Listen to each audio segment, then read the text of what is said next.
Pero yo estoy especialmente jodido con el término este nuevo de perros deprimidos. Deprimido estás tú porque no tienes capacidad de bajar la velocidad de información neuronal en tu cabeza. La única manera de entrar en depresión es tener una capacidad abstracta de proyección de pensamiento en el que patinas en cosas que ya no tienen resolución, porque te pasaron ayer o porque te van a pasar mañana. Pero en principio ningún otro animal tiene esa capacidad. Entonces no hay perros deprimidos. Si el perro viene de un estado de excitación alto, la naturaleza no permite que ese cambio vuelva a ser en la misma velocidad en la que se produjo la subida. Los cachorros nacen de cualquier especie y todos nacen sobreexcitados.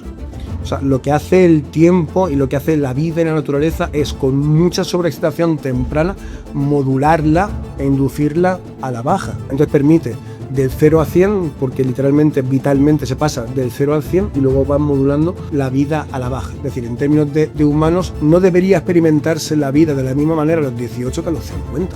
Y si estás en los 50 experimentando la vida a la misma velocidad de cabeza que a los 18, pues algo no está bien, porque la naturaleza y tu vida deberían haberte llevado a rebajar un poco la velocidad de procesamiento de información neuronal, lo que la gente llama, pues, ir rápido de cabeza.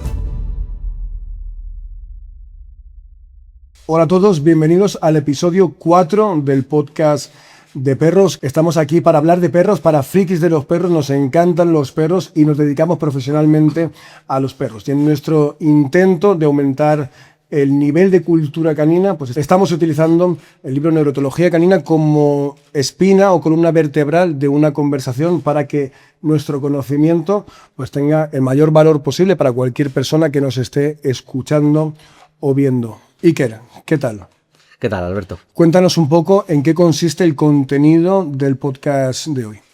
Pues vamos a hablar sobre todo de una tabla de equivalencias que nosotros llamamos el triángulo de excitación canina, en el que todas las cosas de las que hemos venido hablando en estos podcasts anteriores pues toman una forma muy visual y didáctica para entender en una conversación fácil, en términos sencillos, en qué nivel de excitación está mi perro, a qué cosas están asociadas esos niveles de excitación, y un marco común de lectura sencillo y muy visual para que, si conseguimos aumentar ese nivel de cultura canina en España, pues todos podamos hablar en términos sencillos y saber a qué nos estamos refiriendo de una manera lo más objetiva posible. Es intentar establecer de manera visual el conocimiento que venimos narrando en palabras, para que cuando veamos algo, pues tener la sensación de que todos estamos viendo más o menos lo mismo, para luego tener una conversación informal que pueda ser de ayuda. Vamos a hacer un poco de recapitulación, si te parece, de los temas, de las premisas más básicas y fundamentales que hemos visto en los capítulos anteriores, que sustentan la conversación que vamos a tener hoy, para que la gente no se pierda.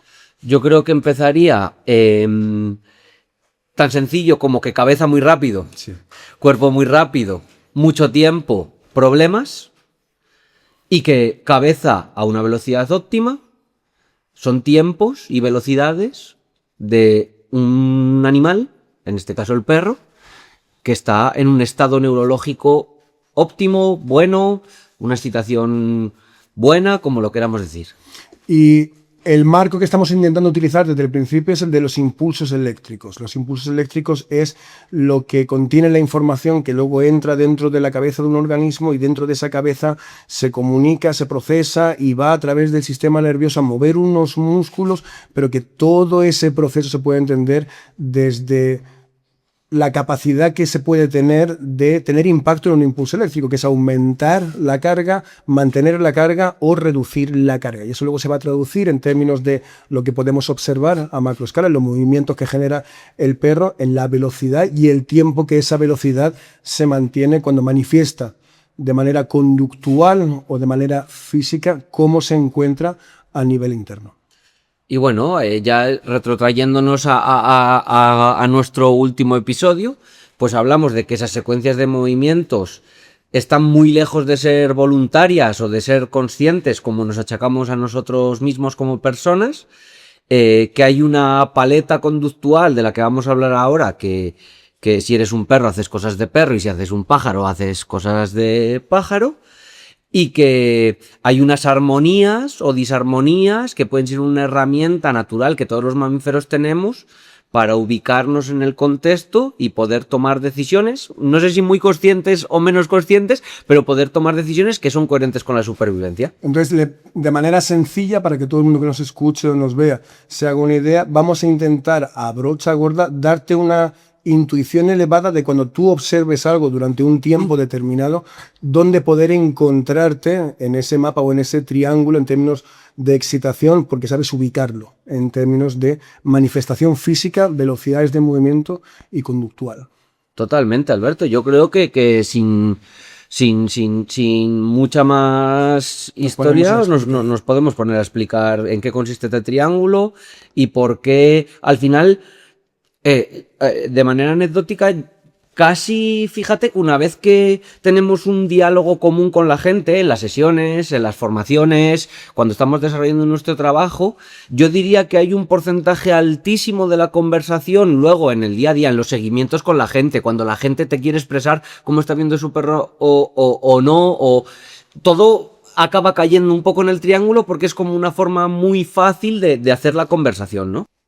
El triángulo es un esfuerzo por hacer finito algo que se le puede hacer infinito a la gente. Es decir, intentamos crear un espectro para visualmente poder cuadrar o poder asignar o establecer equivalencias con lo que estamos dando por hecho, es decir, cabeza muy rápida, cuerpo muy rápido, mucho tiempo malo, y todas las implicaciones que a nivel de excitación neurobiológica tiene para el bienestar del perro. Estamos intentando cuadrar la manera de que visualmente tengamos esa tabla de referencias para que cuando veamos algo durante un tiempo determinado podamos establecer de dónde viene, porque nuestra metodología, nuestro acercamiento no es conductual. O sea, nosotros nos dirigimos al estado de excitación que el perro en un momento dado tiene, si es que necesita de que nos dirijamos a él, y si no, lo intentamos conservar o lo mantenemos si es óptimo, pero nunca por lo conductual. Lo que ocurre es que sí que hay una equivalencia de cosas que ocurren cuando el cerebro está sobreexcitado y cuando está bien. Y para crear ese espectro lo que hacemos es coger los dos picos más exagerados, igual de la misma manera que hicimos en su momento con el cerebro. Intentamos explicar la teoría de la criticidad y de la eficiencia energética, el cerebro predictivo, el principio de energía libre variacional. Cogimos el espectro en el que el estado más bajo de potencial de velocidad de información neuronal o de excitación, que es el comatoso, que lo que significa es que las neuronas no tienen capacidad suficiente para generar los suficientes impulsos eléctricos como para hacer nada con esa información, y el más alto, que era el de máxima excitación, en el que el cuerpo, el organismo, el cerebro tampoco está diseñado para habitar durante mucho tiempo, en el que hay un volumen de impulsos eléctricos muy alto. Y ahora el ejercicio del triángulo es realizar esa tabla de equivalencias para tener referencias. ¿Qué ocurre? ¿Qué se puede visualizar a macroescala, a simple vista, como humano cuando observamos perros, cuando el nivel de excitación es el más alto posible y el más bajo posible? Y para empezar por lo bajo, cogemos el estado neurobiológico más bajo que se puede tener en vida, que es estar durmiendo. Como en la fase más profunda del sueño, ¿no? Exactamente. Entonces, a partir de ahí, vamos y creamos el espectro con qué puede ocurrir con un perro cuando se encuentra en el mayor estado de excitación posible. Y lo que ocurre es que un perro, para hacerlo fácil, o muerde o se escapa. Entonces, en ese espectro es donde empezamos nosotros a otorgar colores para que la gente tenga una referencia visual de qué significa en términos de excitación lo que están observando en sus perros. Y el nivel más bajo neurológico, el estado más bajo, es el del descanso, el sueño, que lo pintamos de color azul. Cuando el perro está completamente dormido, lo pintamos de color azul, y a partir de ahí hacemos una escala en vertical hacia arriba, y es un triángulo porque necesitamos dos vértices al final de esa escala para explicar la posibilidad dentro de la paleta conductual de cualquier perro, porque luego centraremos la agresividad en un lado del espectro, pero ese mismo estado de excitación dará lugar también a la huida, y no porque conductualmente sean diferentes, ello implica que el nivel de excitación sea diferente. Literalmente es lo contrario. Perfecto, creo que se entiende muy bien. Al final, recogiendo las palabras y haciendo un resumen en muy poquitas palabras, Es un triángulo porque de izquierda a derecha mostramos las posibilidades conductuales que hay en el mismo nivel de excitación, dependiendo de las tendencias naturales o genéticas que tienen determinados perros, caen hacia un lado o hacia otro, y de arriba abajo lo que estamos explicando es del nivel de excitación más bajo al pico de excitación máximo. Exactamente. Entonces, dentro de ese espectro, el azul, que se asocia normalmente a las cosas más frías, a las cosas que menos se mueven, al nivel de excitación más bajo, pues se lo otorgamos al descanso. Entonces, cuando el perro está descansando, durmiendo de manera profunda en su máximo esplendor, a eso le asociamos el color azul oscuro. Y a partir de ahí llegamos hasta el rojo, que es el pico conductual más alto que un perro puede llegar a alcanzar, que no es un estado en sí mismo, sino una descripción conductual de lo que ocurre cuando habitas mucho tiempo en el color previo, que es un naranja oscuro o un naranja 2, un N2, que es como nos referimos nosotros. Entonces, en ese triángulo lo que encuentras es azul 1, A1, asociado al descanso activo, que es dormir, un A2 o un azul 2, que es el nivel de intensidad de excitación del perro, que puedes observar cuando el perro está descansando físicamente, es decir, tumbado, sentado, parado, pero está despierto. Y sabes que está despierto porque hay más velocidades de micromovimientos, más allá de que esté con los ojos abiertos o no, hay más velocidades de micromovimientos, es decir, movimientos que no requieren de desplazamiento para suponer excitación. El perro levanta la cabeza, gira el cuello, mira, todo ese tipo de cosas, pero todavía no se está moviendo, todavía está en el suelo. Ese sería el siguiente nivel de azul, el A2. El verde 1, el V1, que se refiere a la velocidad más baja en movimiento que pueda alcanzar un perro, que es secuencialmente la siguiente después de haber estado durmiendo, tumbado. Cuando el perro se levanta, esto lo dijimos en el episodio anterior, pero para quien no lo haya visto o escuchado todavía, cuando el perro se levanta, que yo no conozco a vuestros perros, pero básicamente hacen todos algo muy parecido, si han estado descansando profundamente, el perro se levanta, se estira con las patas delanteras, se reclina un poco hacia atrás, luego es posible que bostece, luego es posible que se sacuda y luego adquiere una velocidad de movimiento de desplazamiento, como por ejemplo para ir a beber agua o para cambiar de posición. Esa velocidad, la más baja posible que se puede observar en un perro en vigilia, es asociada al verde 1. El verde 2, que ya se asocia a unas velocidades de movimiento un poco más elevadas, pero que no tienen mucha repercusión. Con repercusión me refiero a lo siguiente. Excitación en el mundo animal llama excitación. Estas velocidades de las que estamos hablando, el verde 2, V2, hasta las siguientes, amarillo 1 y casi que amarillo 2, son velocidades intermedias moderadamente bajas que implican el superpoder, por ejemplo, de socialización en los perros. Es en esas velocidades donde un perro puede socializar independientemente de la manifestación conductual, de postura, de orejas, de rabos, independientemente de toda esa expresión corporal en un momento determinado, el moverte a esas velocidades te permite socializar sin generar excitación que le pueda venir mal a otro perro que pueda tener otro nivel de excitación diferente.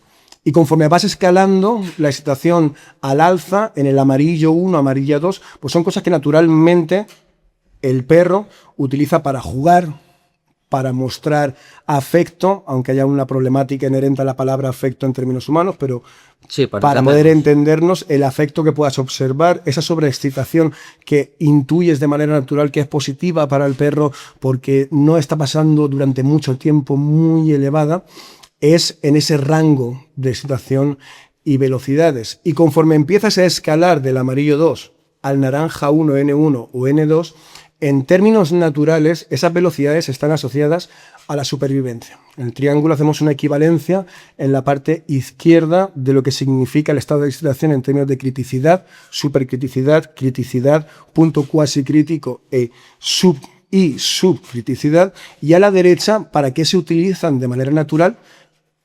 Y en el otro lado, ¿para qué se utilizan en términos de actividades de inducción humana? Y lo que te vas a dar cuenta es que los naranjas, que están asociados a supervivencia, son los que nosotros utilizamos para actividades tales como el adiestramiento, la obediencia, el agility, el trabajo de los perros, y todo eso está genial.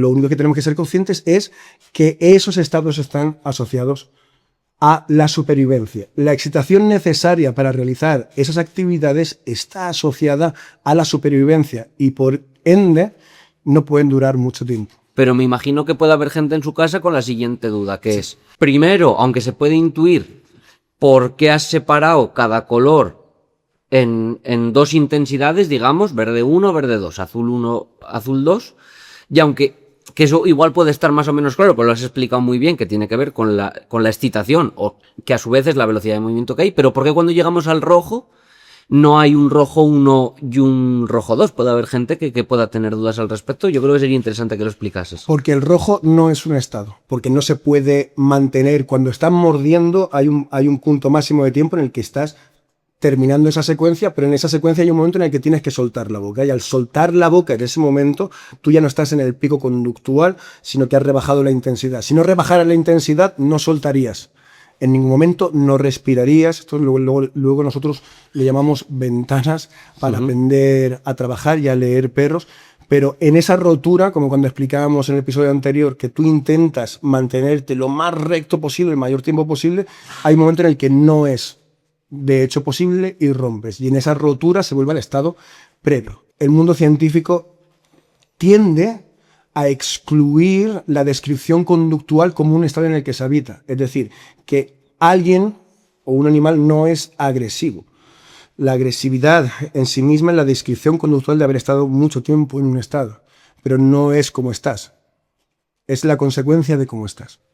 Perfecto. Has dejado caer un poco, por ir por orden, para organizarnos un poco y que la conversación sea útil para la gente, igual gente que ya tiene el libro y ha podido ver el triángulo dibujado y más o menos ha podido hacer una idea, pero no lo tiene tan claro. Has hablado de que hay una asociación por el lado izquierdo del triángulo con la criticidad, ¿no? En el que los naranjas y rojos hacen referencia a estados supercríticos, los amarillos y verdes al punto crítico, luego hay un punto especial cuasi crítico que ahora me cuentas exactamente qué es, y la subcriticidad. No sé si quieres hablar un poco más o hacer esa comparativa para que sea más fácil para la gente entender qué es a lo que te refieres. Es una comparativa no real, es una manera de generar imágenes visuales para que la gente tenga referencias y crear un espectro donde es más fácil ver, entender y tomar decisiones porque no es infinito. Entonces, por la parte de abajo, en términos de subcriticidad, el cerebro realmente no llega a operar, a no ser que sea el punto más bajo de subcriticidad, que es dormir, pero nunca más bajo que eso. El punto cuasi crítico, lo que ocurre es que en criticidad, cuando las cosas están justo en el centro, en ese mismo centro, están todavía demasiado sensibles y reaccionan demasiado ante los estímulos o avalanchas que se puedan producir externas.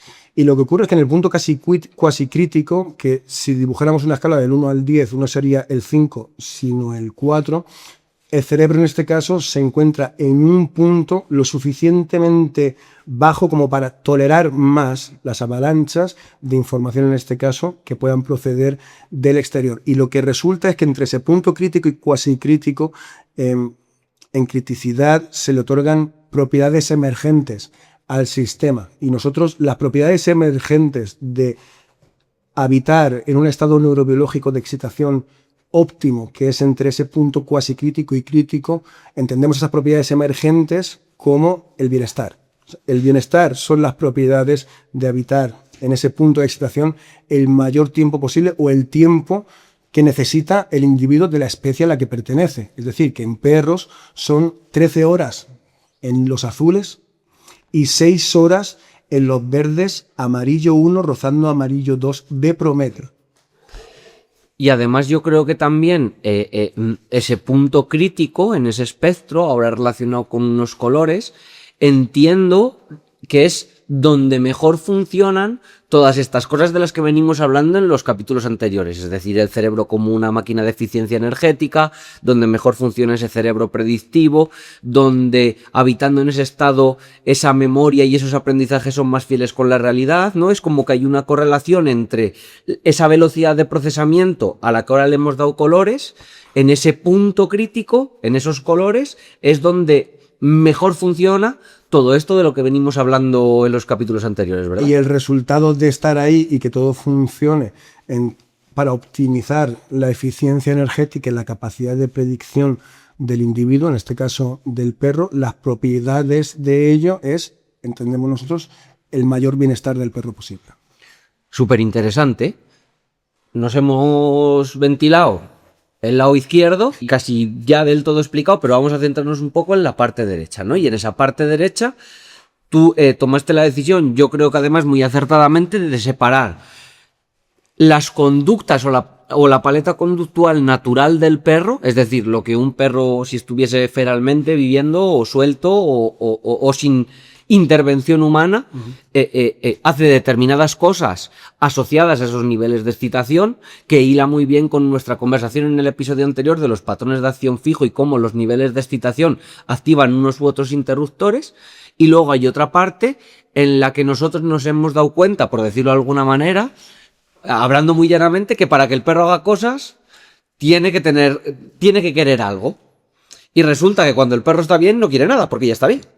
Entonces, no sé si te gustaría darnos ejemplos de, asociadas a cada color, qué cosas podemos observar, y luego dentro de las cosas quizás más habituales que hacemos o que todos hemos hecho con los perros, más o menos qué color le otorgarías. Y vamos sacando, si quieres, unos cuantos ejemplos para que la gente igual en su cabeza visualmente pueda empezar ya a entender, vale, mi perro cuando está en verde, o una referencia a saber que mi perro está en verde es cuando veo esto, esto y esto, y cuando está en rojo es esto, esto y lo otro, ¿no? Pues para hablar de ello, creo que es importante que la gente tenga en la cabeza dos cosas todo el tiempo, mientras que hablamos del triángulo y situamos perros y conductas que observamos y las asociamos a cosas. Hay dos cosas que tienen que subyacer mentalmente en la cabeza de cualquier persona que nos escuche. Una, todos los perros se parecen mucho en la calma, pero se notan las diferencias en el desequilibrio. Todos nos parecemos mucho, todos los perros se parecen mucho entre ellos, en las velocidades óptimas y en las velocidades excesivas o en la sobreexcitación es donde ves las tendencias conductuales de cada individuo acorde a su carga genética y las experiencias vitales que ha tenido. Es decir, cuánto ha engrasado un perro determinado, unos circuitos y unos interruptores. Pero en la calma, en las velocidades óptimas, todo es muy parecido. ¿Por qué? Porque todos los perros tumbados de puta madre están tumbados de puta madre. Y durmiendo, pues todos están durmiendo. Están todos básicamente en el mismo sitio. Y dos, hay que tener la capacidad de visualizar que cuanto más tiempo estás en un color, independientemente del color que sea, más fácil es volver a él cuando sales, pero más te cuesta salir. Y esto es verdad y es realidad para cualquier nivel de excitación. Es decir, cuanto más tiempo habite tu organismo en las velocidades óptimas, por dos cosas, por tiempo y por predisposición genética, porque estás diseñado para estar bien, le presuponemos al perro la capacidad natural de nacer para estar lo mejor posible.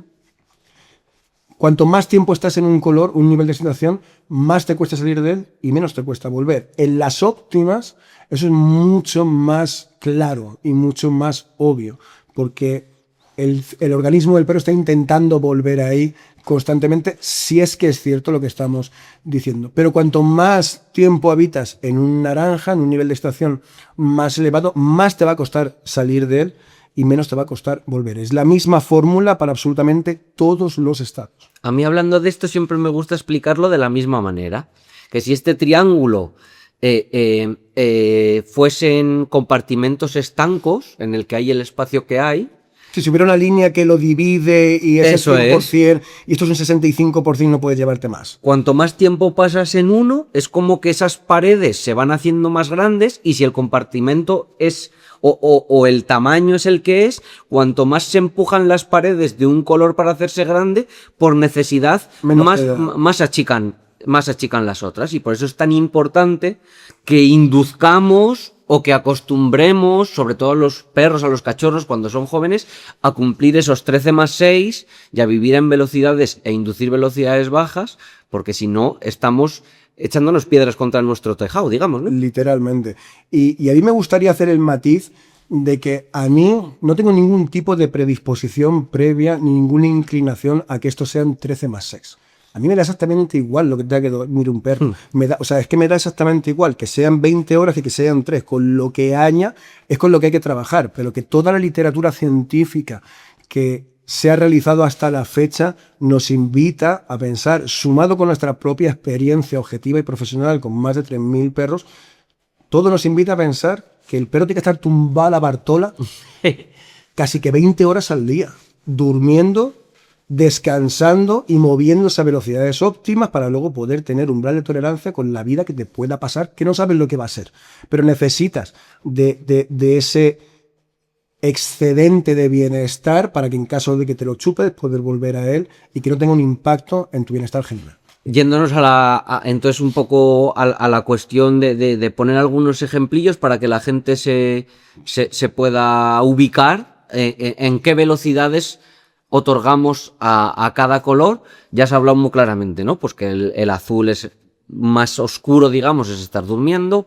El azul más clarito es estar tumbado a la Bartola, como bien dices.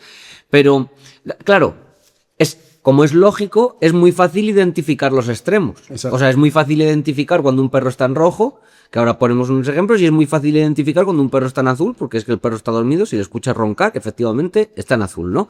Pero conforme entramos en esos términos más medios, es donde se empiezan a ser un poco dispares las lecturas. Yo creo que también mucho teniendo en cuenta de dónde viene cada uno, de lo acostumbrado que está a ver a su perro, de las cosas que hace con su perro, de lo que entiende que es un perro, de lo que le gusta es un perro, ahí se empieza a disparar lo que para ti es naranja 1 porque vienes de hacer un montón de cosas con tu perro y de ver a tu perro así todo el día, igual tú le estás dando un amarillo y yo le estoy dando un naranja, ¿no? Entonces, no sé, por ejemplo, en un verde 1, ¿cómo podrías o poner un par de cosillas que ejemplificasen que puede ser un verde 1, un verde 2? Es que el verde 1 es simplemente la velocidad que alcanza el cuerpo del perro cuando viene de estar tumbado mucho tiempo. Esa es la velocidad más baja. A partir de ahí escala la velocidad. El verde 2 entonces lo podríamos entender como que es un paseo de puta madre. Es un paseo en el que tú no estás trotando y la velocidad de las secuencias de movimiento que mueven tu cuerpo, que son las patas,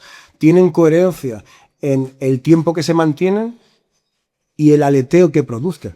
Es decir, una velocidad bajita pero continuada en el tiempo. Es la velocidad que se utiliza para la curiosidad o la exploración. Por ejemplo, cuando vemos un perro que naturalmente lo vemos que está oliendo tranquilo algo, que no se encenega demasiado tiempo en oler esa misma cosa, lo huele y sale despacito de ese olisqueo y sigue con su marcha tan tranquilo, ¿no? Es que la gente tiene que recordar que para que la información que los bulbos olfativos del perro que puede recoger, para que eso valga de algo, para que esa información se pueda procesar, el cerebro debe de estar operando en un nivel de excitación moderadamente bajo, porque si no ya sabemos que a velocidades altas de excitación el perro no entiende la realidad por lo que es. Entonces, para que tenga sentido poder recoger información y que tú puedas curiosear con el mundo y explorar el mundo que te rodea sin estar atrayendo excitación, sin ser un referente de excitación para lo que tú puedas encontrar, son esas velocidades de movimiento. Pues vas tranquilamente andando sin estar corriendo. ¿Vale? Puede haber un poco de trote, pero ese poco de trote que es un amarillo un poco más alto dura muy poquito en el tiempo, ¿vale? Entonces, un verde 2 es cuando tú estás, imagínate el mejor paseo que te hayas pegado en tu vida con el perro, sin que el perro esté cansado, porque no se lo puedas asociar al cansancio, pero cuando el perro tú tienes la sensación de que va donde quiere ir, porque quiere, y resulta que eso está de puta madre, porque es cerca de mí, y cuando yo me paro, él se para, y cuando me muevo, se muevo, y hay como poca latencia entre lo que los dos hacemos, ¿no? Pues ese es el paso, digamos, a la velocidad de movimiento físico asociada a un V2 o un VR2. Y en actividades de inducción humana, por poner un ejemplo, pues no habría, porque un perro en verde, pues está guay. Pasear con tu perro, ¿no? Podría ser una actividad de... Eso, digamos, al final, y es el final de todas las actividades. Para cuando expliquemos luego la dilución, difuminación o cómo nosotros diluimos esa excitación, donde quieres acabar al final de todo lo que has pasado previamente, es en esa velocidad o en ese paso que es el de estar de puta madre, básicamente. O sea, que no tiene mucho más, que es andar sin que te sobre excitación para hacer nada más, aparte de andar, y que esa velocidad se acorde a la que lleva, por ejemplo, tu mano, que es baja, porque si no estás corriendo, estás andando tú a una velocidad que es óptima para el perro. Si nos vamos al amarillo, en términos naturales, ¿a qué tú qué ves muy claro que es un amarillo en un perro al que nadie le está diciendo nada, ¿no? En esa escala, por ejemplo, en la que repetimos la secuencia, estás durmiendo, luego estás tumbado tranquilamente, luego te has levantado, has ido a por agua y a explorar un poquitín el mundo y de repente imagínate que en esa secuencia llegamos a oler algo o escuchamos algo que no es mucho, pero ha levantado un poquitín al perro y de repente sale de ahí un poco más rápido. O sea que tienes claro que en ese momento que el perro ha parado a olfatear, de repente esa excitación de olfatear lo ha subido y la siguiente velocidad en la que ya sales con un primer inicio de trote un poco más rápido, en el que ya el cuerpo ya parece que te va levitando un poquitín sobre el suelo, eso ya son velocidades de amarillo 1. Y esas velocidades todavía son óptimas, no por el movimiento del trote en sí, sino por lo que duran. Es decir, que no estoy intentando separar, que el trote naturalmente es un nivel de excitación más alto que estar andando sin trotar. Pero en ese espectro que es difícil de entender, al final nosotros lo que aplicamos es la velocidad y el tiempo que dura esa velocidad. Es decir, que si tú estás en verde mucho tiempo y vienes del azul y vienes de ese estado, esa velocidad de amarillo va a durar poquito. Vas a encontrar como picos en la línea de excitación del perro en el que interactúa con la vida, lo sume, le aumenta la velocidad, pero dura poco. Entonces ese amarillo 1 está como asociado a un pico como de principio de trote que baja rápidamente en el tiempo. ¿Podrías meter ahí, por ejemplo, dos perros jugando o lo que humanamente conocemos como jugar, pero en nuestros términos, en los que hay paradas grandes, dura poco, no hay una intensidad excesiva? ¿Podrías asociar o lo meterías más en un amarillo 2? Puede ser que depende de cómo estén jugando y qué intervalos de tiempo hay, pueda haber juegos o cosas que asociamos a juego más relacionadas con un amarillo 1 y cosas que asociamos más con un amarillo 2, porque la gente en su casa ya sabes que oye, que es, o sea, no podemos separar a la gente de las experiencias que tiene. Hay veces que es muy evidente que ven a sus perros jugar. Otra cosa es cuántas veces ven a sus perros jugar y cuántas veces de verdad están jugando o están sobreexcitados, ¿no? En juego, el amarillo 1 casi que no lo veo. Casi que veo siempre el amarillo 2, porque aunque no haya velocidades de desplazamiento y los perros estén entre como ellos con las bocas interactuando o eso, ¿no? con las bocas o tocándose con las patas y no hay velocidad de desplazamiento, el hecho de contenerse en un amarillo 2 es porque no hay velocidad de desplazamiento. Si esa intensidad de interacción luego se convierte en que nos movemos, o sea, son velocidades un poquitín más altas. Seguramente el amarillo 1 lo asociaría, no sé si has visto alguna vez un perro que de repente ve a otro perro y se acerca a él, pero se acerca a él con una velocidad que cuando llega no lo levanta. Vale. Eso es la velocidad de amarillo 1. Es más alta que andar tranquilamente despacio sin que haya nada, te acercas o imagínate, no hace falta ni que sea un perro, como que vas a un sitio. Esa direccionalidad de convencimiento que uno puede percibir. Como esa decisión en el paso que se ve en el perro, que ¿no? tú aumentas esa velocidad porque parece tener la sensación de que estás yendo a un sitio determinado, a algo, sea lo que sea. Esa velocidad, si viene de un paso mantenido y no se mantiene mucho en el tiempo, eso es un amarillo, sería un amarillo 1. Y ya en el juego lo ubicaríamos entonces en un amarillo 2. Y las socializaciones se pueden producir, por ejemplo, las socializaciones entre perros se pueden producir, por ejemplo, en este espectro de V2, verde 2, verde 1, amarillo 2. O sea que Socializaciones sanas que creen buenas referencias para el perro de cómo tiene que socializar con otros perros, ¿no? Cómo nosotros tenemos la capacidad de maximizar en un momento determinado las probabilidades de que no ocurra nada, de que los perros no se tiren entre ellos, de que no se sobreexciten, de que no haya una sobrereacción a lo que está ocurriendo y que sea una canica, como tú dices, verde para su bienestar, decir, joder, pues esto es lo que toca y está guay y no me ha sacado lo suficientemente loco, es en esas velocidades. Y como la excitación está asociada a velocidades, hay momentos en los que puedes pillar picos de velocidades que luego en el tiempo se difuminan y crean pues, la brocha de esta borda que decías tú antes de por qué hemos separado los colores en dos. Pues porque realmente es difícil de tener un ojo lo suficientemente matizado como para apreciar todas las diferencias que puede haber de excitación en los movimientos del perro y porque no es necesario. O sea, para crear otra vez un espectro donde la gente pueda pues, hacerse una idea. ¿Hay algo que hagamos los humanos que asociarías a esos amarillos? Por ejemplo, a mí se me ocurre Cuando tú llegas a tu casa, el perro se pone ya un poco contentillo y tú le dices 4 cucamonas y luego el perro lo recibe guay y se va a su sitio, ¿eso lo podríamos entender como una interacción en amarillo? Sí, Como ¿no? cómputo global de la interacción, Sí. sí, pero lo que pasa es que el perro en esos momentos, si el perro, por ejemplo, te salta y pone las patas arriba, elevarse tanto en vertical del suelo, pues implica un naranja. Tú no te levantas en amarillo. En amarillo estás todavía trabajando u operando en un plano horizontal. Entonces, es posible que el perro alcance un naranja en un momento determinado y que baje y que el cómputo global de esa interacción, mientras que ha venido, pues sea el amarillo. Pues de puta madre. Ahora, si eso perdura en el tiempo y no se va a su sitio directamente, y no se rebaja, no se autorregula el solo directamente, esa interacción no es en amarillo. Y entonces, yéndonos para los naranjas, ¿qué cosas o qué paleta conductual tienes tú considerada que se activa en los perros cuando los ves en naranja? El naranja está asociado, lo más fácil para la gente identificar en naranja son el tipo de conductas que son muy visibles y muy fáciles de diferenciar. Entonces, cuando el perro empieza a gruñir, empieza a ladrar, empieza a balanzarse hacia cosas, por una parte del triángulo, y por la otra empieza a huir o empieza a congelarse más de lo que toca. Entonces, cuando las cosas se salen de las velocidades bajas, que son como un cómputo, un bloque muy gordo, muy grande, de que parece que no está pasando nada, cuando empiezas a observar cosas que te llaman mucho la atención, aunque estés desinformado del mundo del perro, esas cosas suelen ser las que asociamos a estados de excitación más altos. Por ejemplo, voy a dibujarte una imagen, ¿no? 2 perros que un ojo no entrenado o que no leen excitación, pues eso, cree que sus perros están jugando y de repente empezamos a ver un perro montando a otro, ¿no? Hay mucha gente que se piensa, déjalos, que están jugando, que ellos entienden que no pasa nada. Que es una excitación de juego que se está manifestando en la monta. Pero sin embargo, no, nosotros... La monta está asociada al nivel de excitación más alto posible. Esto es una secuencia que está diseñada para el nivel de excitación más alto posible, o por un sitio o por otro, o para reproducirte o para darte de hostias con un otro individuo en un momento determinado.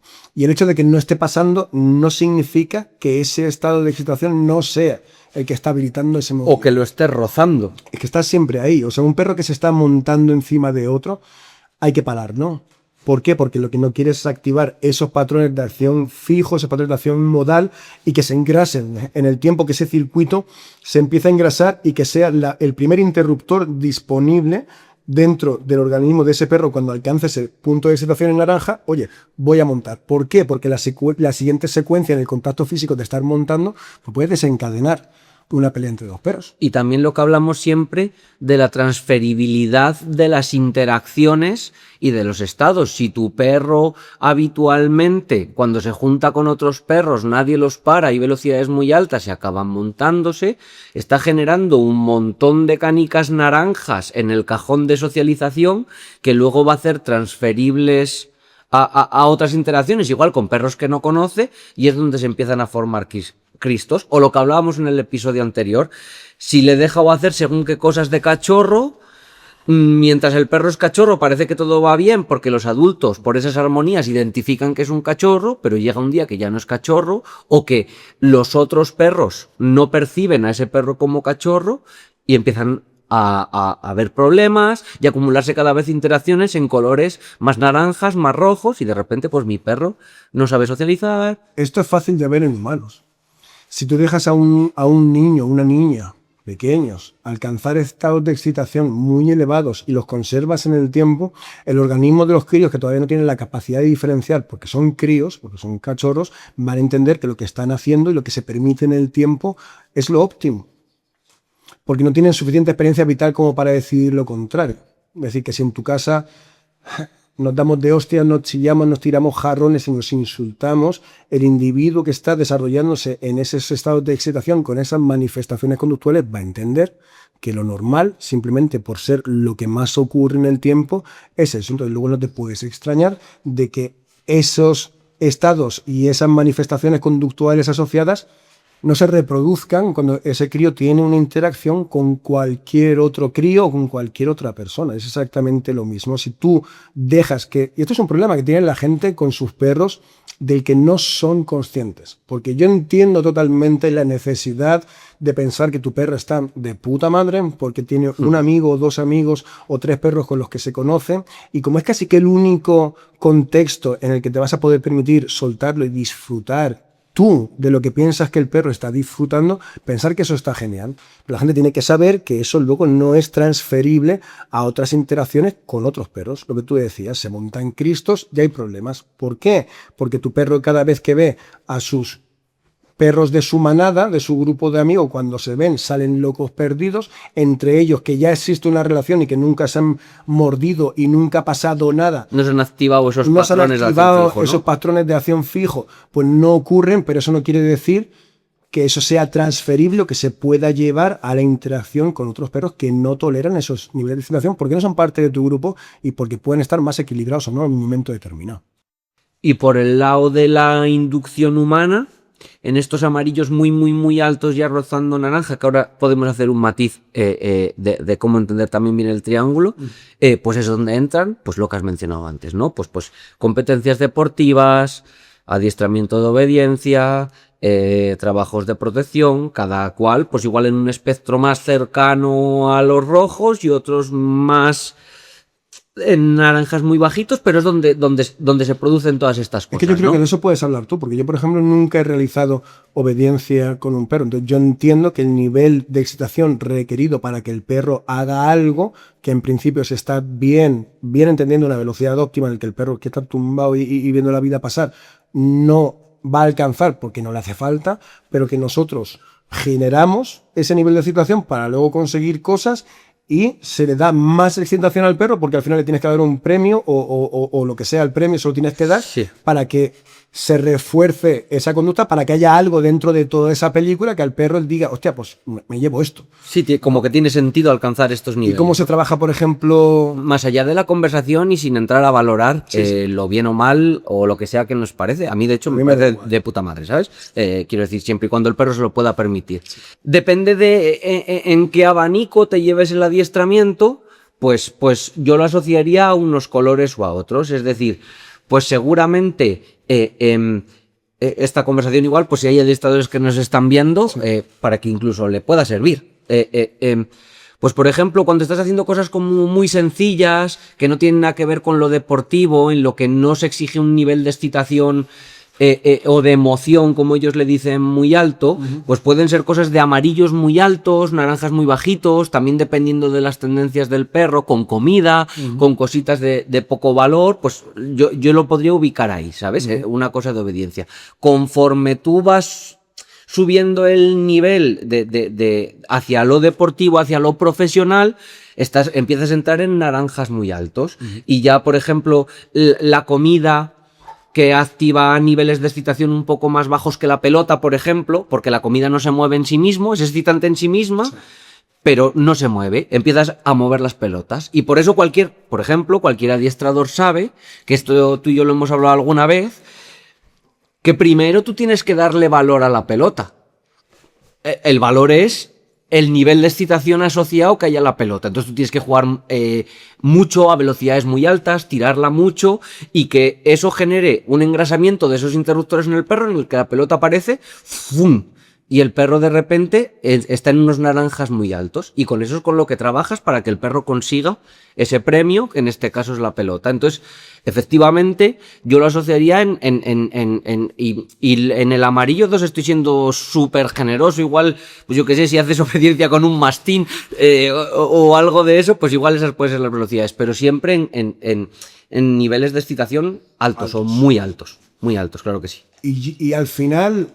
Sin mayor connotación, ¿eh? No, la connotación luego viene por el matiz que tenemos que hacer, que es que en la naturaleza es totalmente posible ir del 0 al 100 si el contexto lo demanda. Es decir, que cualquier mamífero puede estar tumbado de puta madre y que le caiga una piedra al lado en un momento determinado y tener que tener la capacidad suficiente de reacción como para darte un susto y salir por patas. O sea, que de 0 a 100 se puede ir. Lo que no ocurre bajo ningún concepto en la naturaleza es que de 100 a 0 pueda ser en una línea recta en el tiempo. O sea, no se puede pasar de 100 a 0 directamente. Se necesita de un tiempo de dilución de la excitación para que eso realmente sea así. Entonces, no hay ningún problema. Hasta, por ejemplo, donde tú has narrado, no tengo ningún problema con ello. Los problemas vienen cuando se deciden hacer trabajos de ese tipo en el que se sube al perro a un nivel de excitación y luego no se le rebaja o no se tiene el conocimiento de que esto es necesario, porque luego el perro puede rebajar él solo o no, pero si no puede, lo tienes que diluir tú en el tiempo. Y esto para la gente, para que lo entendáis, pues a mí me jode mucho la gente que para saciar ellos el momento, y me joden no por la intención, porque yo a todo el mundo le otorgo que está intentando hacer lo mejor posible acorde al conocimiento que tenga. Pero es que es una putada, porque si lo supieras, te darías cuenta que si tienes media hora para sacar al perro, no es lo suyo sacarlo 20 minutos a tirarle la pelota para sacarle el loco perdido, para que haga el mayor ejercicio físico posible, porque un perro cuando se acuesta en un estado, se levanta en el mismo estado. O sea, tú puedes cansar a un perro. Lo puedes intentar cansar todo lo que tú quieras. Y llega el momento en el que el perro pues se cansa en un intervalo porque ya no puede más.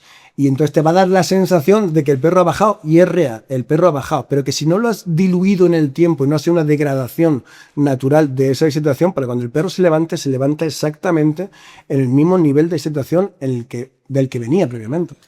Esto se ve muy bien en las personas, yo creo, Alberto. Si tú te acuestas más rayado que un ajo... Es que yo no quiero volver a decir, dilo tú. Si al final, por lo que sea, caes por una cuestión fisiológica de que necesitas dormir, aunque duermas menos y duermas poco y duermas mal, si te has acostado más rayado que un ajo porque debes 50.000 euros, te vas a levantar... Más rayado que un ajo. Igual de rayado que te has acostado. O seguro. Más. Porque se está manteniendo en el tiempo y no está resolviendo. Y estás descansando peor, el descanso es menos restaurativo, se van acumulando cosas, mis paredes del color se van haciendo cada vez más grandes y cada vez es peor, ¿no? Y cuando yo digo y argumento que no es tanto las cosas que ocurren, sino la velocidad y el tiempo en el que transcurren, esto es exactamente igual. O sea, sí es irrelevante que alguien quiera hacer una actividad de inducción humana porque te apetece, te gusta. O sea, me parece genial.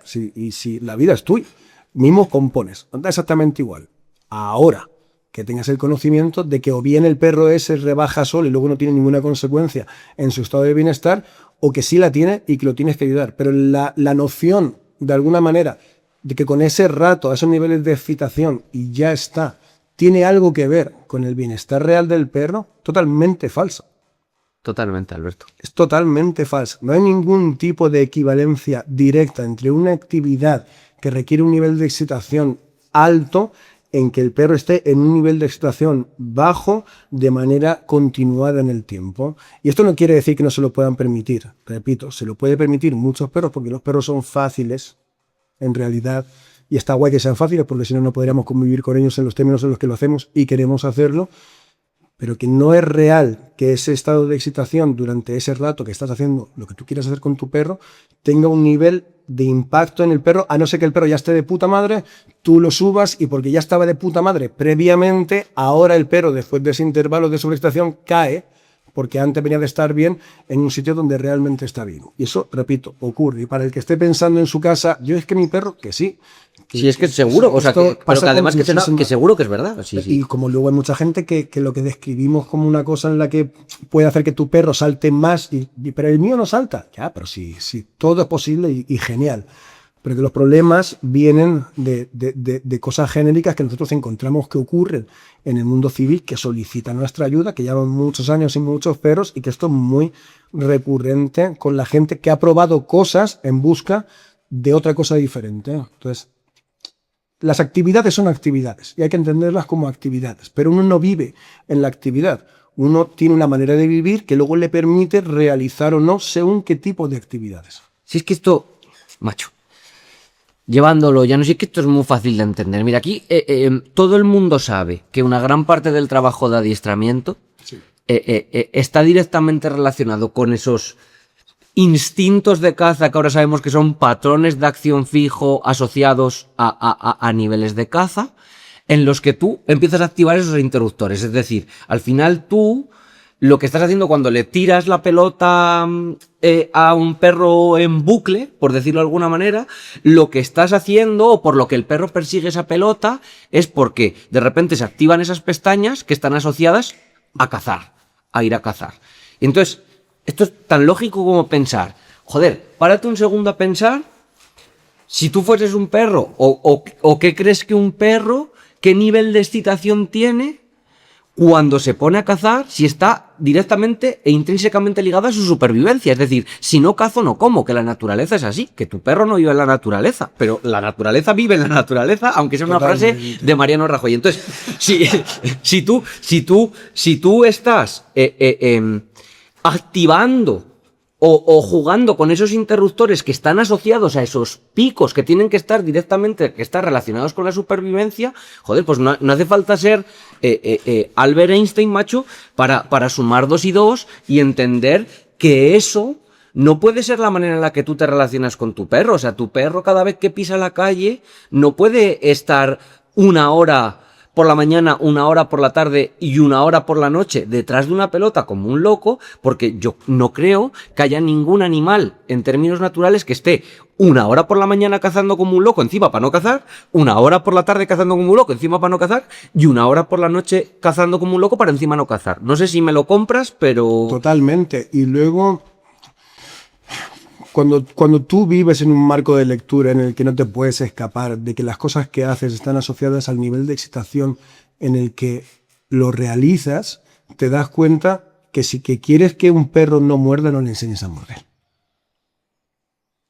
Es decir, yo ahí, mira, soy laxo porque soy una persona laxa y porque a mí que de verdad que me da igual, pero hay cosas con las que van directamente no las puedo entender y no me parece que están bien que la gente las entienda así, y desde la plataforma que puedo tener o el impacto que se pueda tener desde este tipo de conversaciones o desde mi figura, pues yo voy a decir que si tú quieres que tu perro no muerda, no creas nunca que enseñándole a morder y a soltar esa mordida vas a tener más control para que eso no ocurra o para que la suelte cuando tú quieras, porque eso estará bien para círculos de obediencia deportiva y para cosas muy específicas, pero no para el civil que está buscando que su perro no muerda. ¿Por qué? Porque todo lo que te va a ocurrir con el que te lo esté contando, porque si te lo están contando es que el nivel no es excesivamente alto, porque alguien que sabe, intuyo yo de adiestramiento, sabe que si el perro está volado no hay que enseñarle a morder. Entonces, lo máximo que te puede ocurrir es que te salga mal. Y en los niveles de excitación en los que esa mordida se produce, en el que tú lo vas a llevar para que ejecute eso, para que luego, si todo va bien en la vida, cascarle un comando en un momento determinado para que suelte, es muy posible que el perro, en una situación real, no te escuche, que llegues tarde y que no responda a lo que estás haciendo. Lo que estás haciendo es, sin ninguna duda, subirle a esos niveles de excitación para elicitar una conducta con la esperanza de que luego eso tú lo puedas cortar. Y engrasar ese patrón. Para que la siguiente vez que ese perro alcance ese nivel de excitación, como ya se engrasa ese circuito, ya se enchufa ese interruptor, al tú estar promocionándole, lo que vas a hacer es que lo haga más fácil. Y esto, que de verdad, que hay muchas cosas en las que no, y no es que sea inclusivo, que es que da igual lo que yo piense para las cosas. Al final yo soy una persona que tiene una manera de ver las cosas y es irrelevante lo que yo piense para el resto, y esa es la realidad. Pero aquí tengo como una opinión bastante formada. ¿Por qué? Pues porque te puede joder la vida, a ti y a la de tu perro, porque cuando tu perro muerda 2 veces más, pues igual hay que sacrificarlo o alguien toma la decisión de que esto no se puede reconducir o lo que sea. Entonces, no quieres que tu perro muerda o tu perro muerde, no le enseñes nunca a morder, porque estás manteniendo los estados de excitación que hacen que tu perro muerda. Está clarísimo que tu perro no se puede autorregular porque ya estás preocupado por eso. Y luego tú tienes que tener la esperanza y la expectativa de que lo que te han enseñado en un momento determinado, en términos profesionales, que tú lo puedas aplicar y que te pare la mordida a mitad de camino y que se dé la vuelta. Entonces, si tu perro muerde, no estés intentando adiestrarlo para que aprenda a morder y que aprenda a soltar esa mordida bajo comando. Sí, sí. O sea, no puedo decir otra cosa. Y ojo, que luego, a mí particularmente, me parece de puta madre cuando se hacen las cosas con conciencia. Es decir, tengo conocimientos de perros, quiero hacer una disciplina deportiva, voy a hacer cosas y luego yo me preocupo de rebajar a mi perro, de que mi perro esté bien, o que... Y es mi caso, coño. O sea, quiero decir, yo he hecho deporte, de obediencia, de protección, de rastro, Tengo a mi perra, dejé de hacerlo, mi perra nunca ha mordido a nadie, no muerde a nadie y mi perra está guay, pero es mi perra, yo siendo consciente de lo que hacía, mi perra vino desde una cachorra, soy un profesional, tengo mis herramientas y tengo mis cosas. Si tú, por favor, y no es porque yo va sobre mojado, pero quiero también, si por favor tienes un problema de agresividad con tu perro, la solución nunca va a ser que tu perro muerda para enseñarle a soltar, de verdad, nunca va a ser esa la solución. En el mejor de los casos te vas a quedar como estabas y con mucha probabilidad va a ser peor o vas a tener más facilidad a que pase lo que no quieres que pase, así que de verdad... No, pero te voy a matizar. En el mejor de los casos no te quedas como estabas, porque lo estás manteniendo en el tiempo, lo estás promoviendo. O sea, es verdad. Simplemente desde ahí no hay... Y esto que quede claro, y ya aprovechamos para tener esta conversación, hasta dónde hay que tener esta conversación, que nosotros estamos incluyendo dentro de nuestro escenario ideal, ¿vale? Nosotros no estamos excluyendo absolutamente nada. Y en las disciplinas y sectores de trabajo profesionales, como los cuerpos de fuerza de seguridad del Estado, lo que estamos intentando diseñar son modelos de recuperación para los perros que tienen que ejercer un trabajo y que hay que llevarlos a esos puntos. Y si nosotros como sociedad hemos encontrado un rédito, y a mí me parece de puta madre que haya policías nacionales con perros. De hecho, tenemos gente del equipo que es policía nacional, que son guías caninos profesionales en todos los cuerpos del Estado. Macho, que se tengan las herramientas para saber, uno, qué supone lo que le estamos enseñando al perro para cuando nos haga falta, y luego tener el conocimiento científico y las herramientas prácticas para que esos perros de trabajo no estén locos perdidos, porque si no, luego esto se convierte en que todos los perros policías que acaban de jubilar nunca son sociables con absolutamente nada ni con nadie. Naturalmente. ¿Por qué? Pues porque para nuestro rédito como sociedad pues hemos decidido, vamos a sacar locos. Entonces, si ese es el punto, pues genial, pero luego hay que hacer un trabajo específico para que esa locura no se mantenga en el tiempo. Y es una pena, macho, porque encima sabemos que se puede. Es que se puede. O sea, sabemos que pueden cohabitar las dos cosas. Igual habría que ver cuándo hay que jubilar a esos perros. Igual tienen que tener una vida activa menor. Nosotros tenemos nuestros estudios, tenemos nuestras pruebas, tenemos nuestras cosas y sabemos que se puede. Igual haciendo unos cambios. Igual hay que hacer trabajo específico después de cada jornada laboral de ese perro, pero que se puede, joder, si es que se puede. Y a mí me gustaría hacer un matiz que creo que es importante, porque yo no tengo ningún tipo de predisposición previa.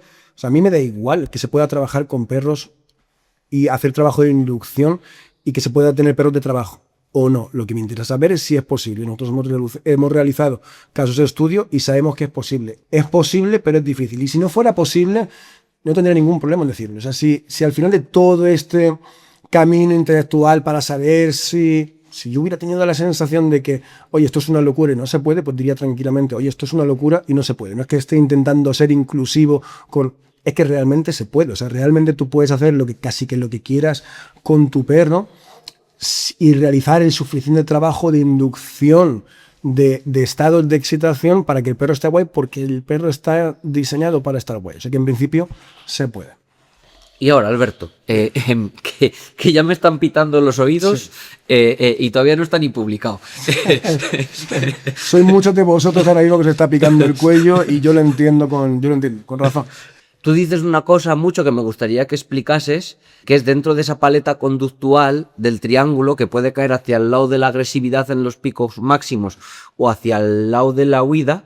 Tú haces una reflexión muy interesante siempre. Es que cuando tienes el suficiente trabajo realizado y has visto muchos perros, te das cuenta de que hay patrones. Entonces, en cachorros, los patrones son que, como son cachorros, ya no han experimentado suficiente la vida, es muy posible que en niveles de excitación alto, los interruptores que están juntos, porque responden todos a ese nivel de excitación, que un perro en un momento determinado active unos interruptores u otros.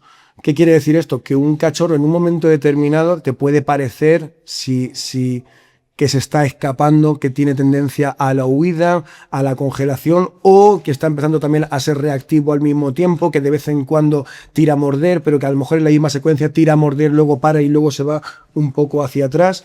Y lo que intentamos que la gente entienda es que si por ejemplo, vamos a suponer un perro de 6 meses, ¿no? Vale. Y ese perro de 6 meses, de repente todo el mundo está de acuerdo en que el perro es un poco miedoso o bastante inseguro. Y nosotros lo que queremos decir es que ese miedo, esa inseguridad son palabras humanas que pueden llevar a la confusión, porque dependiendo de cómo tú entiendas el miedo y yo entienda el miedo, nos vamos a acercar al problema de una manera diferente. Lo que es seguro es que es una sobreexcitación con tendencia a la huida y a la inhibición, que es lo que a la gente le causa la sensación de miedo o inseguridad. Me voy y cuando ya no me puedo ir, me quedo parado y me quedo mirando el mundo. Muchas veces, cuando tú observas cachorros a lo largo del tiempo, vas a ver cómo esa tendencia conductual no se consolida y de repente el perro empieza a coger otros circuitos y otros patrones, y si le das el suficiente tiempo a un perro que a los 6 meses era inseguro, miedoso, ahora puede ser que ya no se escape de las cosas y que tire hacia adelante. Entonces lo que yo le pregunto a la gente es, ¿qué hacemos entonces? ¿Trabajamos con ese mismo perro una vez que lo hemos observado durante un año y medio, y es un perro diferente a los 6 meses y al año y medio? En retrospectiva, si hubiéramos hecho un trabajo específico para el miedo y la inseguridad con ese perro, ¿ahora qué deberíamos de hacer? ¿Un trabajo específico para la reactividad y la agresividad, o es simplemente la misma línea de excitación ascendente que antes se manifestaba de una manera y ahora se manifiesta de otra? Cuando tú entiendes el mundo del perro desde el marco de lectura de la excitación, que es lo que nosotros postulamos y argumentamos, te das cuenta que independientemente de la manifestación conductual, a lo que hay que dirigirse es al estado de excitación subyacente que provoca que un perro en un momento determinado se esté escapando o que esté intentando morderte, que luego es el mismo estado de excitación que provoca la ansiedad por separación, que es el mismo estado de excitación que provoca un exceso de ladrido, un exceso de reactividad, la agresión, la huida, la congelación, la inhibición física. Ahí me gusta decir que todos los problemas que la gente ve que tiene, ¿no? Mi perro tira de la correa, es reactivo, le ladra las bicis, toda la gama que tú quieras decirlo. Yo a mí me gusta hacer una analogía con la medicina, en el sentido de, si tú tienes fiebre, la piel sensible, mucha tos, calor y de repente frío, tú no tienes 4, 5, 6 enfermedades, tú tienes un gripazo. Sí, sí. Y en el momento en el que tú atajes el gripazo, todos esos síntomas van a desaparecer. Pues, cogiendo la analogía con el perro, yo lo veo un poco igual. Tú no tienes un problema de que tu perro tire de la correa y entonces haya que enseñarle a andar con la correa. No tienes un problema de que tu perro ladre mucho y entonces... No, tienes un problema de sobreexcitación cronificada, que es el problema subyacente del mundo canino en la actualidad. Y cuando cambies el estado del perro, todos esos problemas conductuales se van a ir diluyendo hasta que desaparezcan, porque has solucionado el problema de base, que es esa gripe, que es esa sobreexcitación. Esto es como cuando aprendes un idioma. Al principio no eres fluido en ese idioma, pero cuando alcanzas la suficiente fluidez te sabes comunicar y sabes entender ese idioma. Y cuando aprendes a leer en excitación, al principio puedes tener la sensación de que porque es un idioma nuevo, pues todo es como mucho cambio y mucha... Pero cuando lo entiendes realmente por lo que es cabeza muy deprisa, igual a cuerpo muy deprisa, y eso durante mucho tiempo malo, que la gente recuerde eso, es infinitamente más fácil, porque tienes un problema, que es lo que nosotros argumentamos, que hay un problema subyacente en el mundo canino que luego tiene un montón de manifestaciones conductuales y tiene un montón de manifestaciones experienciales para la gente, que las entiende de una manera u otra, pero que el problema es la sobreexcitación. Y si eso es cierto, trabajando la sobreexcitación o haciendo un trabajo de inducción de estados, que es el término que nosotros hemos acuñado y que le hemos otorgado a nuestro trabajo, el trabajo de inducción de estados, estás ayudando al perro en el problema subyacente, con lo cual en las manifestaciones, si tú trabajas induciendo en casa, vas a trabajar el problema de reactividad en la calle, vas a trabajar los tirones de la calle, vas a trabajar la ansiedad por separación, vas a trabajar todo al mismo tiempo, porque todo viene de un estado de excitación que es el que permite lo que se está manifestando conductualmente. Pero es que yo de verdad creo, no es que crea, o sea, es que lo he visto. Pues yo vengo de trabajar de otra manera y ahora trabajo de esta y he visto cosas. Y no estoy diciendo que lo de antes no me sirviese para nada, que yo he ayudado a mucha gente con lo de antes, pero no tiene nada que ver. No tiene nada que ver el impacto en el perro, el impacto en la gente, el bienestar, porque al final que no se nos olvide, porque Yo creo que todos tenemos tendencia, tú dices una frase que a mí me encanta mucho, que es, me duele más la uña del meñique que la guerra de Ucrania, porque es Esa inevitable. experiencia subjetiva. Me duelen más los problemas de conducta de mi perro o lo que a mí me molesta de mi perro que la película entera. Pero si estamos hablando de bienestar y estamos hablando de que queremos a los perros y que queremos lo mejor para nuestras mascotas, para nuestros perros, es que aquí está un poco, para mí, o tal y como yo lo veo, aquí está un poco el kit de la cuestión de verdad ayudar a tu perro.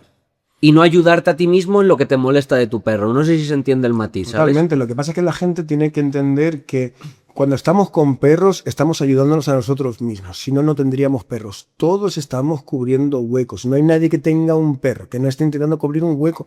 Y está totalmente legitimado el cubrir huecos porque tú, como el perro, estás diseñado para intentar alcanzar el mayor grado de bienestar que se te sea posible acorde a la especie a la que perteneces. Entonces, totalmente legitimado.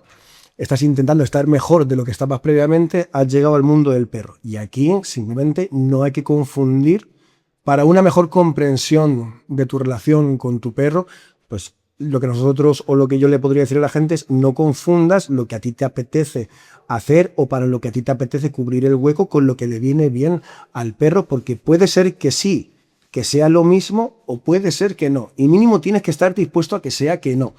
Porque como entres en este mundo con un sesgo muy determinado de que te apetece, de que sea en los términos y de la manera en la que tú quieres, pues te va a joder ese cuadro que te están montando. Nosotros como asociación, yo me he dado cuenta de una cosa, que la gente solo tiene 3 cosas en la cabeza cuando nos pide un perro en adopción. Entonces, son 3 cosas que tienen o 3 escenarios en los que yo tengo la sensación de que se mueve su cabeza y nunca incluyen que te pueda ir mal. O sea, esos 3 escenarios son, a mí me va a ir de puta madre con mi perro, pero nunca desde el desconocimiento, porque no sabes qué te puede pasar, porque tú ves gente con perro y dices, hostia, pues esto es fácil y está guay, la gente está guay, te lo pasas guay con tu perro, te pillas un perro, y cuando nos han pedido perros en adopción, tengo la sensación de que la gente se montaba una película en la montaña. Me apetece, me gusta la montaña, quiero mi perro para irme a la montaña y tú te piensas que vas por ahí como el ninja ese del Shinobi corriendo entre árboles y tu perro va a lo tuyo y luego llegáis a tu camper porque te molan las camper y cuando llegas a la camper tienes una fogata hecha y te quitas las botas, las pones al lado, pones la cafetera, haces la foto, la desaturas, la pones en Instagram y de repente eres influencer de perros en la montaña. Esa es la película que te montas porque te piensas que te apetece la montaña.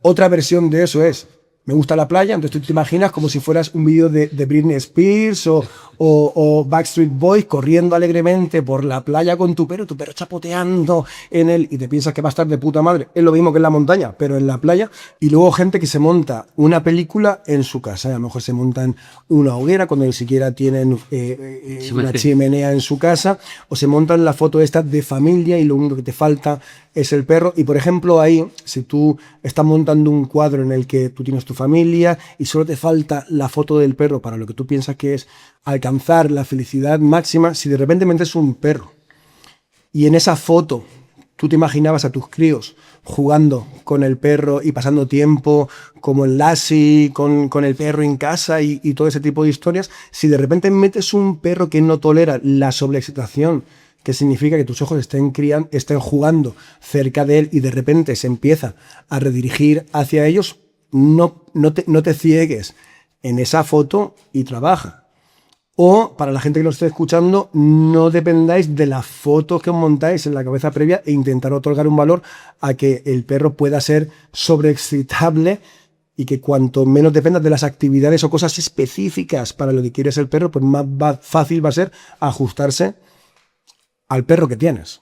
Sí. Que si adoptas un perro, que sea porque te gusten los perros. Más allá de la historia. Yo soy padre.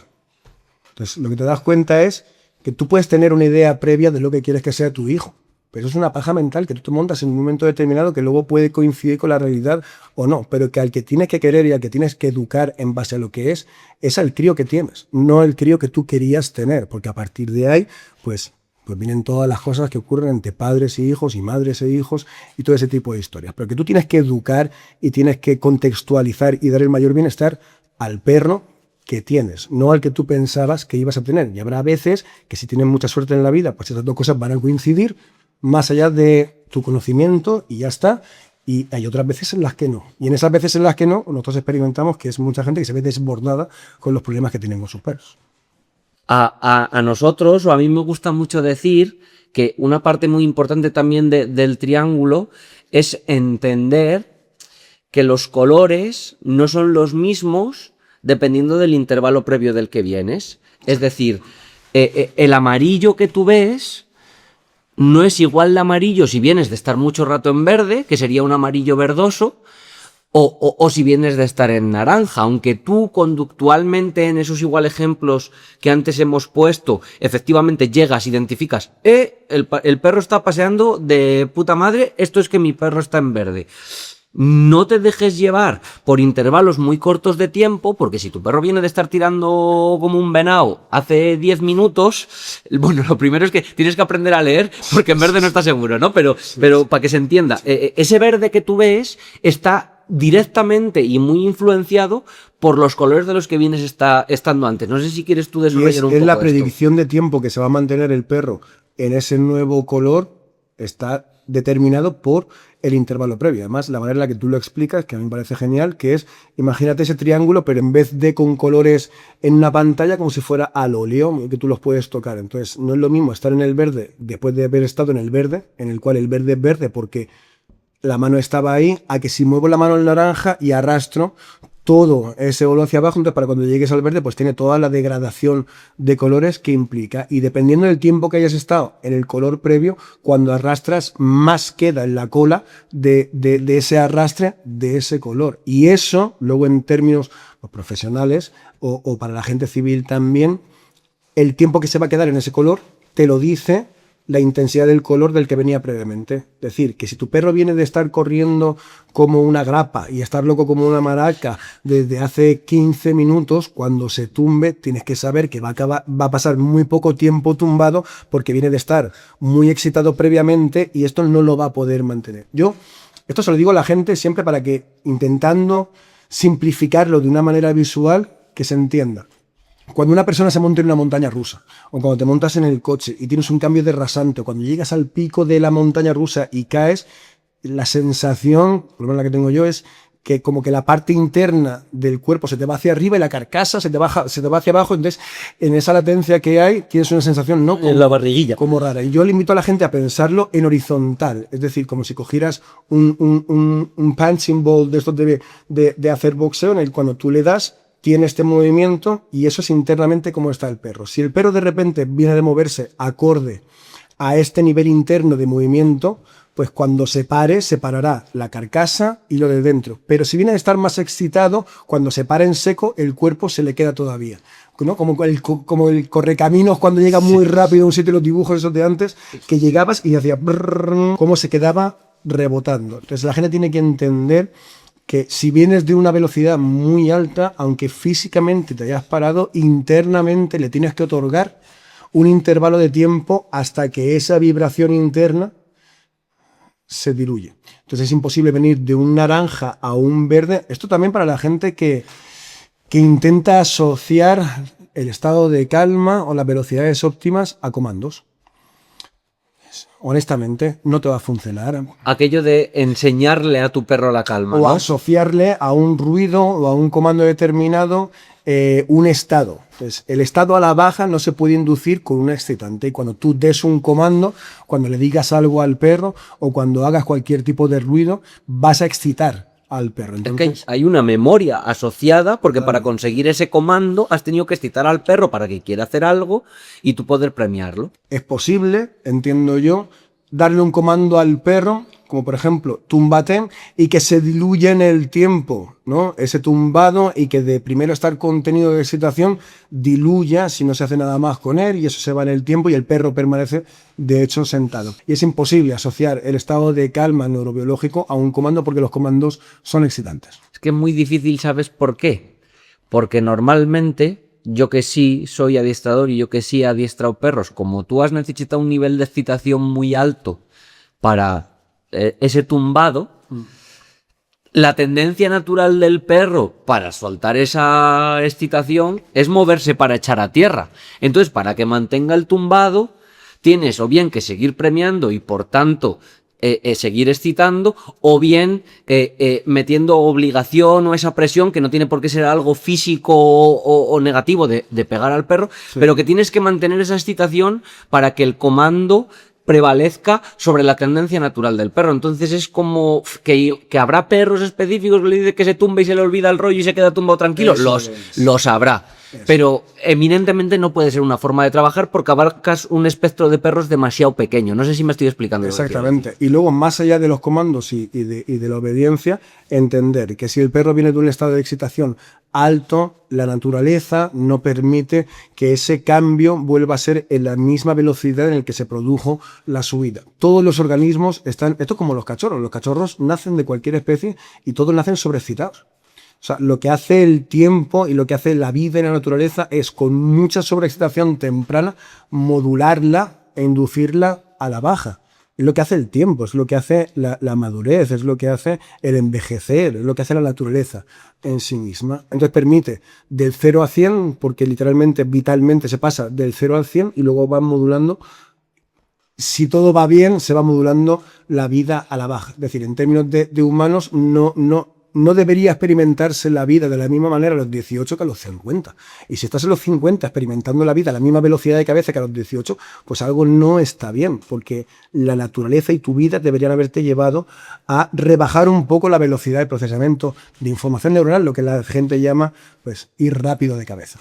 Esto es lo que nosotros tenemos la coña, que no es tan coña, de entender que los perros nacen jubilados, ¿no? Exactamente. En filosofía, en la antigua Grecia, se decía que sé viejo lo antes posible para vivir el mayor tiempo posible como un anciano, ¿no? Porque esa velocidad de cabeza de un anciano en el que todo te da igual, porque no solo reaccionas, porque tú ya estás en tu estado y los estímulos externos no te sacan de donde tú ya quieres estar, la impasividad ante el descontrol o el desorden externo, digamos, de alguna manera, es la velocidad óptima para, de hecho, poder superar un montón de excitación externa. Entonces, y esto, es que tengo cosas aquí que voy a aprovechar aquí ya para decir, porque nunca las digo de ninguna otra manera, pero que yo estoy especialmente jodido con el término este nuevo de perros deprimidos. O sea, es que a mí me tiene loco el hecho de que no se pueda reconocer que un perro está lo mejor que pueda estar cuando está tumbado el mayor tiempo posible. O sea, que un perro que está guay puede estar tumbado 16, 18, 20, 22, 23 horas al día. Y que de tú vivir en un estado de sobreexcitación y de estar utilizando narrativas para que es más sobreexcitación, se haya llegado a la conclusión de que los perros están deprimidos. Deprimido estás tú porque no tienes capacidad de bajar la velocidad de información neuronal en tu cabeza. La única manera de entrar en depresión es tener una capacidad abstracta de proyección de pensamiento en el que patinas en cosas que ya no tienen resolución, porque te pasaron ayer o porque te van a pasar mañana. Pero en principio ningún otro animal tiene esa capacidad. Entonces no hay perros deprimidos, hay perros de puta madre. A no ser que haya una patología interna o un problema subyacente fisiológico del que no estamos en capacidad de observar desde el exterior, pues entonces puede haber un perro que no esté bien si está mucho tiempo tumbado. Genial. Pero que en el promedio de los perros no hay ningún perro deprimido, que están los perros de puta madre y tú los estás sacando para hacer cosas cuando a lo mejor el perro no necesariamente quiere hacer cosas. Alberto, ya que estamos, no, porque por no caer en ser ese perfil que critica mucho lo de los demás, sin dar soluciones, sin aportar nada en forma de solución al tablero de juego. No sé si quieres hablar. O sea, esto no es una conversación para hablar, es algo para experimentar, es una habilidad física, es algo que requiere de práctica, pero no sé si quieres dar unos brochazos o unas ideas generales de cuál es la propuesta de la metodología de la neuroetología para favorecer esa desescalada del 100 al 0, ¿qué es lo que proponemos nosotros o qué es lo que hacemos nosotros para conseguir ese bienestar en el perro? El trabajo de inducción de estados desde el prisma de la neurotología canina y el método base, que son el conjunto de herramientas que hemos desarrollado para implementar el marco intelectual sobre cómo leemos perros, y lo que utilizas es la inducción de movimiento físico, tanto si tienes una herramienta como si no tienes herramientas, tanto si eres tú la única herramienta como si tienes una correa, un collar, un arnés, lo que tengas, utilizas la modulación de la velocidad del movimiento físico para conseguir la inducción del estado de excitación que estás buscando. Entonces, un perro que viene de dar muchas carreras o que viene de estar en un estado de excitación elevado, lo único que hay que hacer es darle el suficiente tiempo caminando o andando para canalizar ese estado de sobreexcitación lo suficiente como para cuando llegue a casa que pueda descansar, porque recuerda que casa es descanso. Lo que estamos intentando evitar es que el perro llegue a casa y que no tenga la oportunidad de descansar porque todavía va sobreexcitado, porque su organismo va con la velocidad del correcaminos que acaba de derrapar. Si haces eso, el perro se va a levantar con un nivel de excitación asociado a ese derrape que hizo previamente. Y la gente tiene que entender que no es un pico, no puedes parar de hacer una actividad, pero es que esto es como los críos pequeños. Tú no puedes estar jugando con un crío hasta el minuto 29 y en el 30 decirle que se duerme. Es que es imposible y tú tampoco lo puedes hacer. Si lo pudiéramos hacer no habría ningún tipo de problema, pero es que es imposible hacerlo. En eso debería residir o incidir el tipo de empatía que va a mejorar nuestra relación con los perros y el bienestar de los perros. Entender que si tú no puedes ir de un pico de máxima excitación, por ejemplo, porque estás pensando en todos los problemas que tienes, acostarte, apagar y no volver a pensar en ello y dormir, genial, no le puedes pedir a un perro que esté loco como una grapa en un momento determinado por inducción o porque ha pasado y que vuelva a estar genial en el minuto de después. Eso no ocurre en la naturaleza, entonces simplemente tienes que facilitar el contexto para que esa excitación o exceso de excitación se canalice a algún sitio. Y como la energía no se destruye ni desaparece, sino que se transforma, lo que tienes que canalizar es ese volumen de impulsos eléctricos en una secuencia de movimiento que poco a poco, porque es bidireccional, cuando alcanzas velocidades más bajas, al final llega un momento en el que es inequívoco que estás en ese nivel de excitación. Y ahí es cuando se termina el trabajo con el perro. Totalmente. Al final, yo solo para puntualizar, o lo último que me gustaría añadir es que aquí nadie le está queriendo quitar los colores a ningún perro, ni hay unos colores que nos gusten más que otros. Un perro equilibrado debe de tener todo el espectro posible, y todo el espectro es desde el azul hasta el rojo. Porque un perro vivo. Y hay veces que el rojo es necesario para tu supervivencia o para lo que sea. Aquí nadie, simplemente lo que estamos hablando es de que hay que estar en cada estado neurobiológico el tiempo que por especie estás predeterminado para estar, ni más ni menos. Ni más ni menos. Y resulta que en perros pues es una media de 20 horas al día tirado. De azul al verde más bajito, sin moverte demasiado. 19-20 horas. Y eso es lo que te permite luego moverte a una velocidad más elevada, pero como la mayoría del tiempo lo has pasado ahí, cuando terminas de ese pico al alza, bajas otra vez ahí en el menor tiempo posible, sabiendo que incluso en el mejor escenario posible no es real que sea de 100 a 0, porque no has alcanzado 100 y porque no estás buscando 0. Pero sí es fácil vivir en una escala del 1 al 10, tu perro llegue al 6, 6,5, 7, y eso es más fácil para volver a bajar al 4 que no que si estás todo el tiempo en 9, 9, 8, 7, 9, 8, 8, 7, 9. Va a ser difícil encontrar el 4. Posible que no tengan ni idea de dónde estás. A lo mejor piensas que estás en un círculo o en un cuadrado de excitación o estás en un cualquier otro tipo de espectro. Ni siquiera sabes dónde está. Y esto se lo decimos a la gente siempre. El organismo del perro necesita de referencias, de velocidades óptimas para tener posibilidades de alcanzarlas. Y esto, por ejemplo, pues en humanos. Si estás deprimido y nunca has estado bien, muy difícil que llegues a estar bien, porque a lo mejor si eso fuera un océano en el que te estás ahogando, la equivalencia sería tocar tierra y ni siquiera sabes lo que estás buscando y seguir de largo.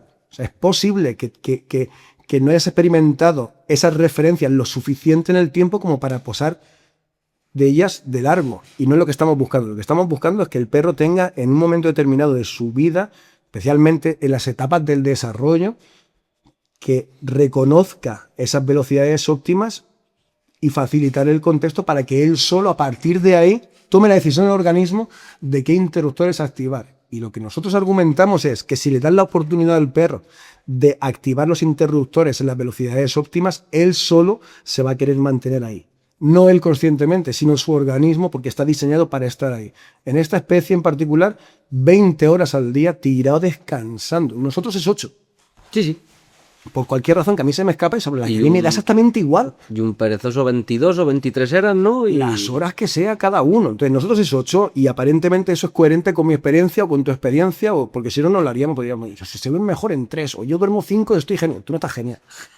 Estás volado. Si duermes 5 horas de media, estás volado de la cabeza porque no estás preparado, porque el descanso no es restitutivo. Entonces, en humanos es 8, más o menos, y en perros 13 durmiendo, 6 de velocidades bajas, para que luego esos picos de correcaminos tarden menos en volver a pararse. Y yo solo me gustaría hacer un pequeñísimo matiz para que la gente no salga loca, que esto al final no deja de ser un cómputo, no sé, semanal, quincenal, quiero decir, si te vas de vacaciones a hacer la ruta del oso Asturias con tu perro y vais a estar andando un montón y tu perro solo va a dormir durante 4, 5, 6 días, una semana, las horas que duermes tú, porque el resto del tiempo estáis andando, y no pasa nada, cojones, si no pasa nada. Pero en ese cómputo general, los números son los números y te tienen que dar los números, y si no, seguro que tu perro no está bien.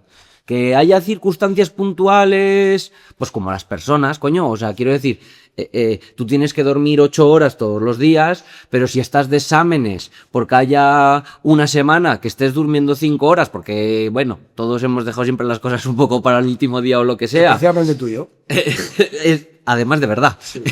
Que no pasa nada, que no te vas a morir, que no te vas a volver loco, pero no puedes alargarlo en el tiempo. Tu manera de enfrentar la vida, como tú bien dices, no puede ser a través de duermo 5 horas y me duermo una siesta de 20 minutos por las tardes, porque a la larga va a tener consecuencias. Y dada la oportunidad, si tú requieres de un espacio temporal en tu vida en el que duermes menos, por ejemplo una semana, y duermes 5 horas promedio, dada la oportunidad, al salir de ese intervalo, tu organismo, él solo, se va a autorregular para intentar descansar lo máximo posible para compensar el exceso que ha tenido en un momento dado. Dada la oportunidad, nosotros, pues hay veces o no que podemos tener la sensación, ¿no?, de que no tenemos la oportunidad porque tengo que seguir trabajando, porque tengo mis problemas, porque mis problemas no paran porque yo necesite dormir. Es que si debo dinero, si llego tarde, si no tengo para el alquiler, si el colegio de los críos, si el perro que está loco lo tengo que sacar mañana y no tengo tiempo, vale.